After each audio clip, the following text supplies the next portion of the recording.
Kabuhayan, ekonomiya. Di magkatulad. Mas maunlad ang ekonomiya ng Japan kaysa sa Afghanistan. May matatag na industriya, teknolohiya, at mahusay na pamahala ang Japan. Habang ang Afghanistan ay nahaharap sa kahirapan, kakulangan ng infrastruktura at epekto ng kaguluhan. Magkatulad, parehong nagsikap ang Japan at Afghanistan na paunlarin ang kanilang ekonomiya at mapabuti ang kabuhayan ng mamamayan. Di magkatulad.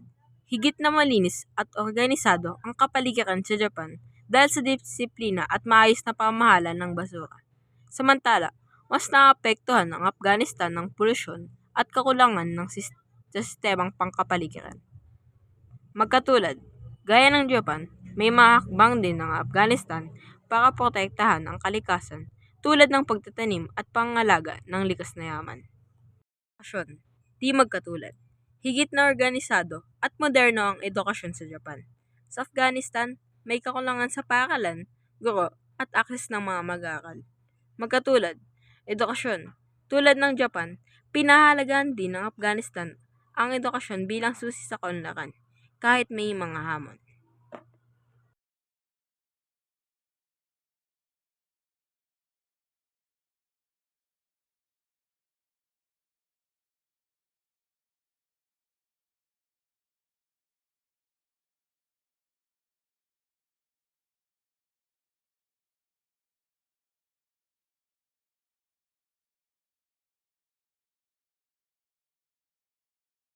Mas marami ang populasyon ng tao sa Japan na humigit kumulang na 124 na milyon kaysa sa populasyon sa Afghanistan.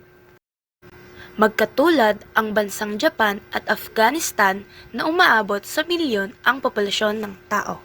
Di gaanong marami ang tagasunod ng Shinto kumpara sa Sunni Islam na mayroong bilyong Muslim na tagasunod.